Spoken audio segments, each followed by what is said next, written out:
Hello everybody. Now I think it's time to start. Welcome to this club meeting and a special welcome to you, Priyanka. Thank you so much. Yes, you are our guest today and we are so glad you have you with us this night. Yes, and the technique build. Yeah, this is amazing. I think you sitting in your country and we are at our homes here in Sweden. And our meeting, we will have it about half an hour. So I will start with that you met Anna and John Koenig this summer when they were on their holidays. So Anna, will you introduce Priyanka for us other? Can you do that? Well, I met Priyanka at the place we stayed at the bonfire one evening. And we got chatting and talking about Priyanka's, the organization Learn to Play. And it sounded really interesting. And since we are thinking about a possible project in our club, we figured it would be nice to hear Priyanka present this project. But I think maybe you can introduce yourself in a better way. Thank you so much. Thank you, and thank you, Lotta, and thank you to all the members for taking time out of your evening in your homes from your families to listen to me tonight and let me share this opportunity about what we do with Learn to Play in Botswana. I really appreciate the time and the gesture of willing to learn more what we do.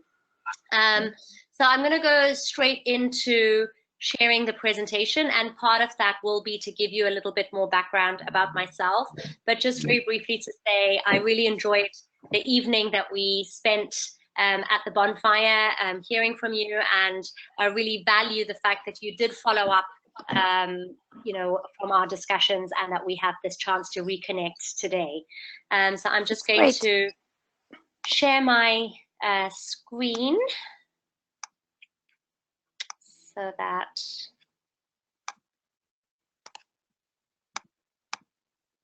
I can go through that with you. The organization, as Anna mentioned, and perhaps you may have seen the initial information that I shared with her, is called Learn to Play. We have registered it in both languages, so it's Learn to Play obviously internationally, but in Setswana, the local language, as Itudego Tsameka. And that is how we are known in our communities. We are very much a community-based organization, and we believe that the community has to believe in, buy into our program, and run it themselves for it to be sustainable. So everything that we do is with the community's buy-in, including the name that we use when we work within those communities. Our mandate is to transform childhoods and uplift communities through play. So just very briefly, our mission for the organization is we provide accessible, quality early childhood development through high impact, scalable and sustainable interventions that are with community-initiated playgroups by training mothers in villages across Botswana. And we call those mothers mamapreneurs because they're mothers, but we also give them the entrepreneurial skills to go back into their communities and establish their own micro-enterprises through the playgroups. Our very grand vision, of course, is a world where quality early childhood development is not a luxury. And at the moment, world around, that really is. There are more than 200 million children across the world that don't have access to education or care under the age of 5. So just a very quick overview again about why we do what we do. We're a not-for-profit, we're a registered not-for-profit in Botswana. We work in communities where poverty is high, not just rural communities, but even urban poor communities. And we make sure that we work in communities where there is really a need. So we go in and we do an initial site assessment. We work with the village development committees, with the health clinics, with the local councils, and with the primary schools in those areas to kind of analyze and ascertain whether there really is a need for what we provide. And so in the communities that we work, most children don't have any exposure to early childhood education. We started off with our research, development and benchmarking in 2017. And I was just saying to Anna that tomorrow marks the end of our first academic year. We piloted in 2018, and this has been our first full year of rollout in 3 communities operating the playgroups. So far, we have trained 28 mamapreneurs, and we work with over 200 children across these 3 communities. We wanted to test out whether the model would work in quite different areas. So our 3 communities, though you're not familiar with Botswana, I'll just explain them for your benefit. We've got an urban poor area right in the heart of the capital city, Gaborone. We've got one which is quite rural on an arid, kind of hilly, dry area where there pretty much isn't anything or any livelihood. I can't even say that it's a farming area because it's so hard to get to, and it's the terrain is so difficult that they can't even farm in that area.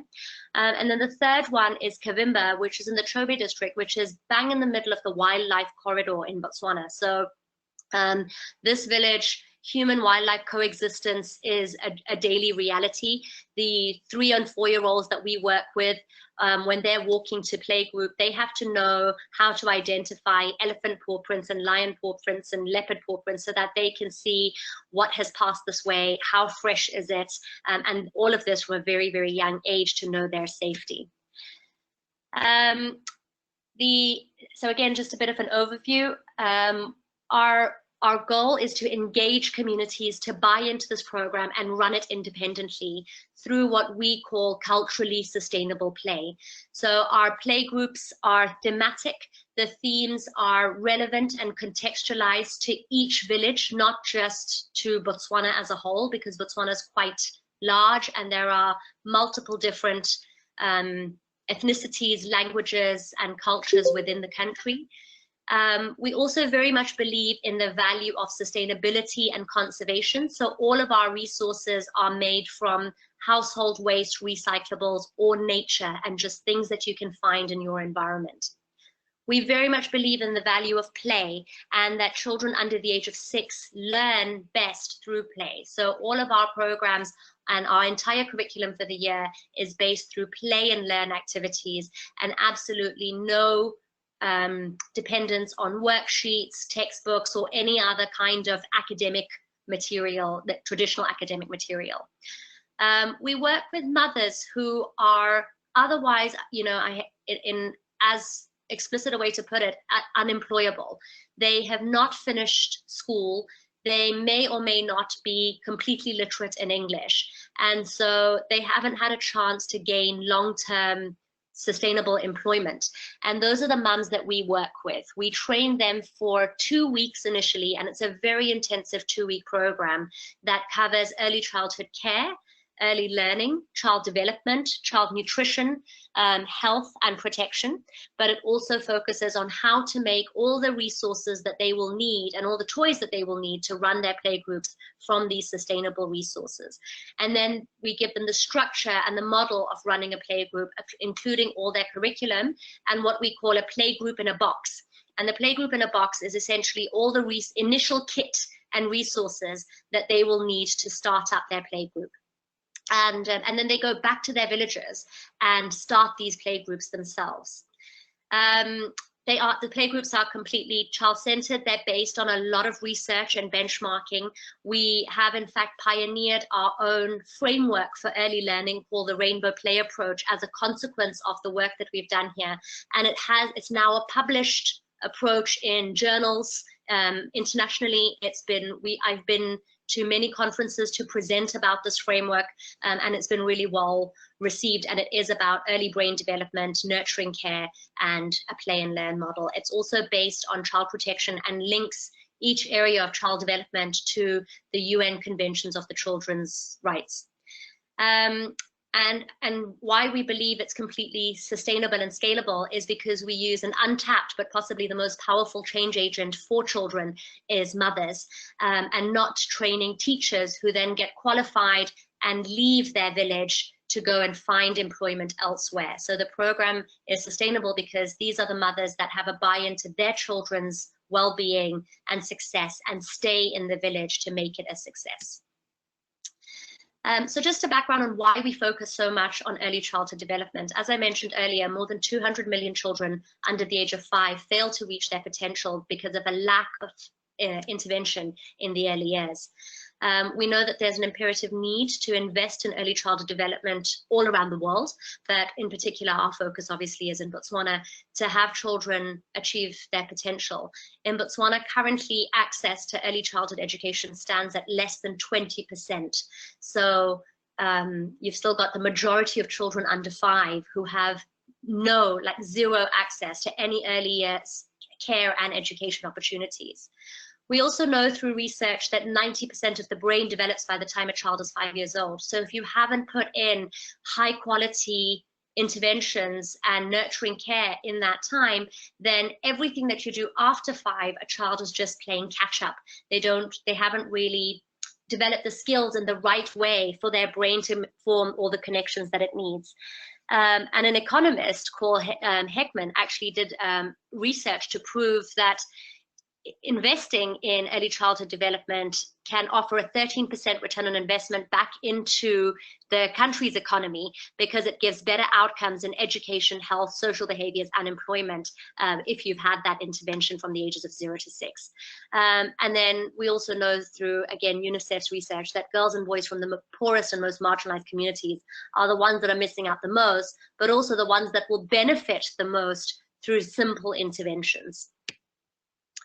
So this kind of gives you an overview of what it looks like in Botswana. Botswana has subscribed to the Sustainable Development Goals and the Education for All goals through UNESCO, which clearly mandate comprehensive early childhood care and education. And then, like I said, at the moment we stand at just under 20%, but that has grown significantly over the last few years, where it used to be less than 7%. There is now a reception program in Botswana, which is like a kindergarten program, but it starts at age 5, which means through government interventions, Botswana is still not intervening at the optimum and most critical age. And it really is the greatest gap in learning and intervention in Botswana. So that's where our program comes in, is to trying to fill that gap and meet that need. This is just a little bit about the team. We've got a team of facilitators who we call play rangers, inspired by Botswana's conservation and safari all around. And they are Botswana women who have done a train the trainer program, but are themselves teachers at nursery schools and do this, training mothers. They do this on a voluntary basis in their school holidays. We also have a board of directors who govern the organization, and our board of directors also comprises of women in leading professional organizations across Botswana. We have a very well-respected medical doctor on our board. We have people from financial industries such as Deloitte. We have mental health specialists, US government ex-employees, and so on, and somebody from the World Bank as well. Botswana is also big on diamonds, and we have somebody on our board who represents the diamond industry and economic growth in Botswana. And this is a little bit about me. So as I said, somewhere through the presentation, I can introduce myself a little bit as well. So I am born and raised in Botswana. I've got 10 years of experience working in education with a particular focus on the early years and literacy development. I've been working in Botswana for the last 9 years, and during that time I have been a bit of a serial entrepreneur, co-founding and directing 5 different organizations working in early childhood. I'm also a children's author, and I have been recognized for the work that I do through different awards and recognitions. My educational background is in the UK. I lived and worked there for 13 years before moving back to Botswana 9 years ago. But most importantly, I am a mother myself, and I have 2 young children. My daughter, who you see in that picture, is now 5 years old, and my son is 2, and they inspire my work every day. And my personal goal for Learn to Play, and the reason I started it 2 years ago, actually on my maternity leave with my son, was this feeling that it's really not fair that my children have access to really high quality play-based early childhood education, but children all over the country don't. And I really wanted to develop a program that would be able to take high quality education scale and offer it for free across the country. And that's kind of how Learn to Play was born. So my personal mission is for every child in Botswana to have the same start in life that my children do. So program objectives, I think I've covered most of it, but it's to enable children. We work with children from the age of 18 months to the age of 6 at this stage. Part of our long-term goal is to implement a 0 to 18 months program as well, but we're not there yet. Our focus is obviously early childhood education, but also holistic well-being and wellness and health, and which is why we partner with health clinics and primary schools in the communities that we work with. We also want our mothers to be completely uplifted economically and be independent, because most of these women are head of household and are taking care of about, on average, 6 members of family individually, and as I said at the beginning, have never really had sustainable income. We want to make our community low cost and make sure that it is owned by the community in order for it to be sustainable and scalable. We also have a vested interest in providing water, sanitation, and hygiene programs in the communities where we work to ensure better health outcomes for the children that we work with. So we do look at putting in water taps, helping with toilet facilities and getting drinking water into communities, which is actually quite scarce in Botswana. And then obviously training the mamapreneurs, as I said. So just a summary, our aim is to provide developmentally appropriate intervention through play-based learning. Where there is currently no early childhood education, we want to be able to provide it. We want to create nurturing communities that are safe, fun, and sustainable. And we really do want to support our government's efforts to achieve the Education for All goals and the Sustainable Development goals. Our focus is definitely on working with and supporting the mothers to have their own micro businesses and uplifting their livelihoods. But obviously the real goal is for the children to have this play-based learning program to break the cycle of poverty. And then there's my personal goal that I've already alluded to earlier. So just an overview of where we've come from and where we want to go. As I said, we started in 2017 with some research and benchmarking. We've also tried to start up the accreditation process with the Botswana government to get our facilitators and programming accredited so that we can provide a certification to the women that we work with. We developed our entire curriculum, developed the materials that would go into a playgroup in a box. We identified communities to pilot with, and we started to meet with all the villages that we were doing the pilot with in 2017 and 18. We did an initial train-the-trainer program for our 6 facilitators. And then in 2018, we spent the first half of the year fundraising, logistics, and programming, and then launched the pilot in 3 communities for the last part of December. It was a 10-week pilot. And then in December, we trained a whole new community, Kavimba the One in the Wildlife Corridor. And this year has been our official Kavimba Playgroup launch and the full rollout of the first academic year, the first full year of the Learn to Play program.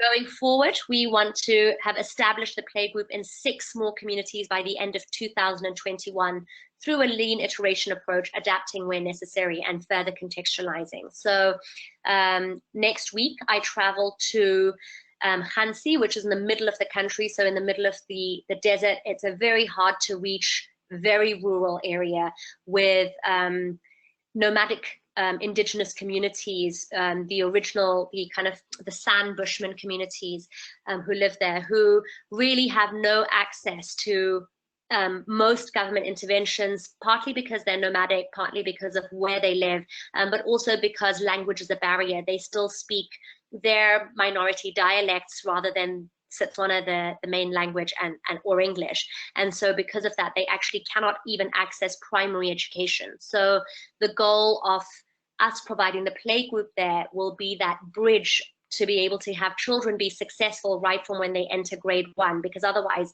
they're starting grade 1 already with a gap and having to remediate and catch up. And what that's causing is by standard 2 or 3, so by the age of 8 or 9, we're having large student dropouts from school, and the age of 8 is the last age of school-going children in those communities. And so I think that kind of summarizes where we want to get to. By the end of 2021, our goal is really to have impacted more than 400 children on a daily basis through our programs. This is just an overview of our budget and expenditure this year, just so you can kind of see it is in pulas, and I'd be very happy to send the dollar equivalents to you at the end of the meeting. But we've got, you know, the total for the year. All of our staff, including myself, are volunteers at the organization. So where we had our ideal is when we were looking at possibly paying some of our staff members a salary to work, but this year everybody has volunteered their time, so we've had our minimum costs, and actually our total running costs for this year have been a little less than that, and we've still been able to make the impact that we were making, and that's about 500,000 pula, which is about $50,000 for the entire year. And if we break it down to cost per child, because we are impacting 216 children, that's under $250 or about $200 per child per year to give them education for the entire year through the playgroups. And that covers the training for the mamapreneurs, the play boxes, the monitoring and evaluation programs, and everything else that we do for them. I do have a short video to share. It's just 3 minutes long, but I also want to keep in mind time and just see if at this stage there are any questions, or if you want to see the video, and if not, I'd be very happy to just share the link and you can watch the video in your own time.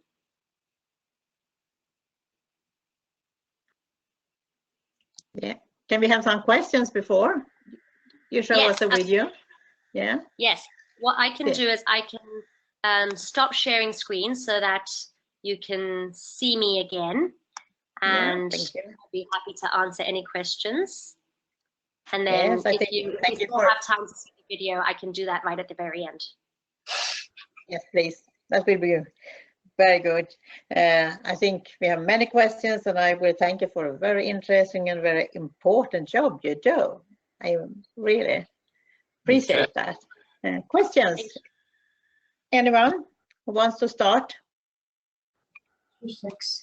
Hello, this is Tommy, and I agree. This was very, very interesting to hear about your activities. And myself, I'm working a little bit with Africa through my work, and I understand that Botswana is one of the most developed countries in Africa, even if it's from a low level. But how this program, is there any similar ones taking place in other countries in Sub-Sahara?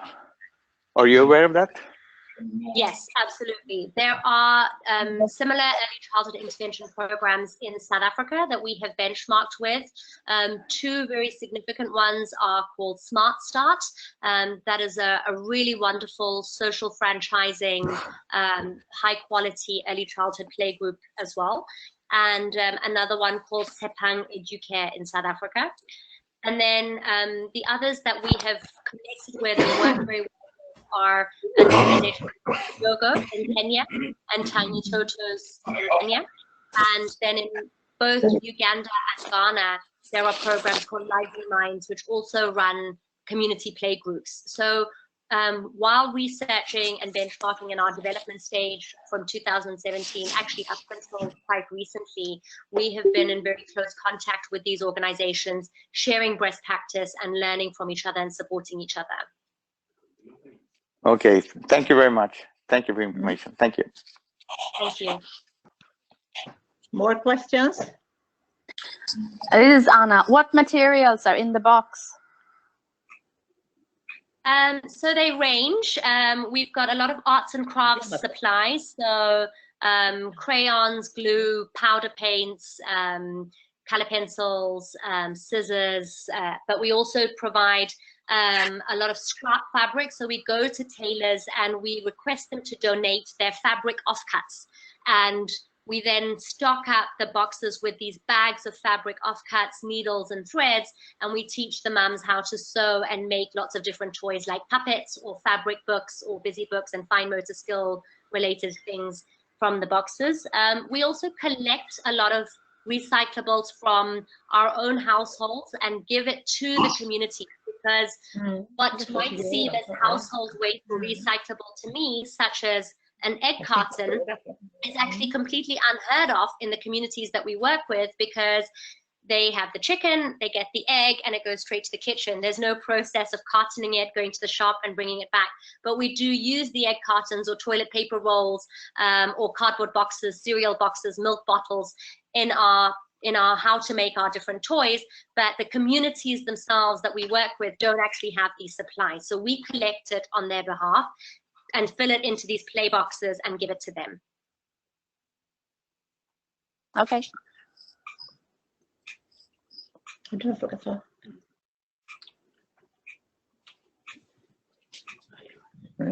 Är det mer frågor? Well, hello.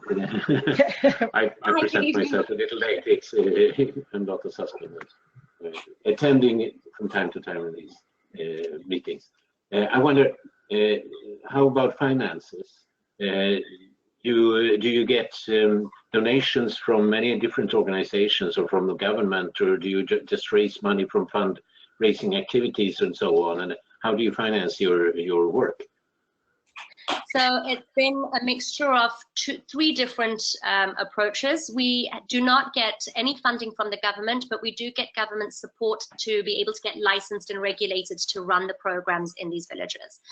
So the funding has come from private companies through their CSR like donations, so the corporate social. So for example, Deloitte is one of our major sponsors. We have also had a lot of individuals who have chosen to sponsor a child. So we break down, like I said, around $200 for a year. And we've had a lot of people within our networks who have said, oh, I would like to sponsor a child. It's $200 for the year. Either they make the payment up front. You get a picture of the child that you sponsor, their name, age, and where they come from, and then updates every term about how they're doing. For those who are locally in Botswana, if they want to visit the child in their community, they pre-arrange that with our office, and we can help facilitate the visit for them to actually meet the child that they have sponsored in a particular community. And then our third has been through fundraising events. So where we've had a specific event, like for example, we've had a brunch club at a restaurant, and the restaurant has come in partnership with us to all the proceeds from that day's brunch was donated to us. We've got a promotion running at the moment with another Italian restaurant where they add a certain amount to the end of the bill, and people can choose to support that through that. So just various different fundraising activities like that. Okay. Okay, great. Priyanka, if it is possible for us to support you, or we can have a project together, how will it be? What is the best for you? Is it support by money or materials? Can you help us? I think it could possibly be twofold. Obviously, financial fundraising is definitely our greatest need in order to be able to scale and start new communities. So we do have a vision to be able to start 3 new communities every year. We are certainly trying to support these 2 communities that I spoke about in January, and then maybe adding another one in April or August. So in a very slow and steady approach, just to make sure that we can keep up the momentum and the workload between our small team of volunteers as well. So at the moment, we are looking for partners to come on board to support our 2 new communities in the Khansi district, which is with these minority communities, but also in the middle of a wildlife corridor. So what we do there is supporting indigenous cultural communities of Botswana, but also it's where there's a lot of, again, human-wildlife coexistence. So you'll have a lot of wild cats, so lions, cheetahs, leopards, etc., in that area that are moving through these communities. And like I said, the Bushmen are nomadic, so they move accordingly with the seasons as well, and they try and plan that. So working in those communities is quite tough. Support into those communities is also very challenging. So if we had partners on board who would be supporting on a twofold, on a conservation side for wildlife, but also because we put a lot of emphasis on that through our curriculum and our work with the mothers and our work in the communities, then we're kind of targeting 2 goals there, is the children obviously the community upliftment and the wildlife conservation. So that's really our biggest need at the moment. And in terms of materials, the mothers that we work with are starting two businesses right now, and the major one that I can envision support with is a sewing project where we have for one of the products we have a partnership with the Lego Foundation, and just given your proximity and where you're placed in the world, that just may be a very interesting one to explore. So the Lego Foundation has a partner in South Africa called Care for Education, and they run a wonderful program called the 6 Bricks Approach and Lego Playbox. And I'm going actually on the 18th of November for Playbox training to become a master facilitator for Lego Playbox.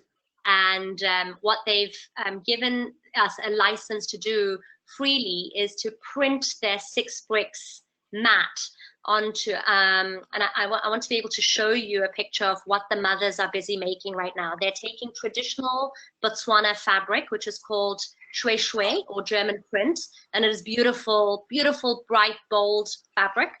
And on one side it's fabric, and on the other side it's a rexine or a vinyl plastic. And so it becomes a double-sided play mat or a work mat for children inspired by the Montessori education method that a parent like me could buy, roll up and put in my handbag and take it out anywhere, at the park, at a restaurant, on an aeroplane, and a child then has this double-sided mat to be able to do their work on. One side is a soft or fine motor threading, writing or reading, and the other side is a wipe down play mat that they could use for their Play-Doh or finger painting or messy play. But it's also pre-printed with the Lego 6 bricks design, and Lego has given us the license, like I said, to use that design on the mat, but also to adapt the 6 Lego bricks to a more sustainable form, because we don't use plastic in our community, so we can't use the Lego bricks. But they have said that we can try and adapt the brick into wooden pallet or stones and paint it in the 6 colors of the 6 bricks and use their entire curriculum and adapt it to suit the Botswana context. So we're busy trying to support the mums on this enterprise, and if there's any support that we can get from yourselves on this enterprise, or to bring it in as a partnered Lego product into Europe and be able to sell to parents as the sustainable play Lego version, that would be amazing for our mamas, because it gives them the exposure. They're branded and they're tagged with the story of each mum and how it supports free education. But it's got a Europe Botswana. Yeah, I think it's very interesting. And yes, and now I think it's time to. Excuse me, Jan. Sorry? Someone want to? Yes. Yeah, I just want to say that I think it's for our club, it could be also interesting just to support the organization, so that organization as such, I mean, you know best what's best for the children in Botswana. So yeah, that's what I have. And thank you for your really nice speak. Yeah. Yeah. Thank Maybe you so we much. can sponsor, the family, children too. I think we have to wrap up this and say thank you to you, Priyanka, being with us, and we keep in touch. And now we are going to discuss with our members in the club how we can support you, if we can do that, and we will keep in touch. I don't know if you want to see the video now. I will ask the members. Yes, please. I want an answer. Yes, please. So. Yeah.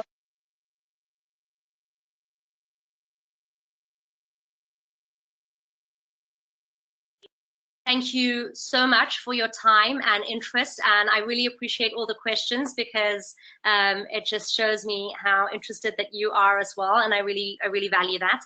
And also, if there needs to be a link with the local Rotary Club, it's not something that we've talked about, but if you get to that stage, we have had a donation in the past from the Young Rotaracts, which I think is like a subgroup of the Rotary. But there is a Rotary Gaborone.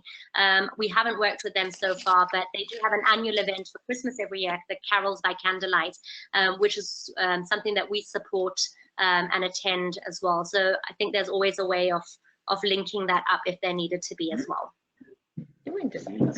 Okay. That sounds Thank interesting. That's what we talked about too this summer about the Rotary in Yes. Botswana. Yes. Yeah. Thank you. And we'll stay in touch. Video, but thank you and have a great evening. Thank you so much. Thank you. Thank you. Bye bye.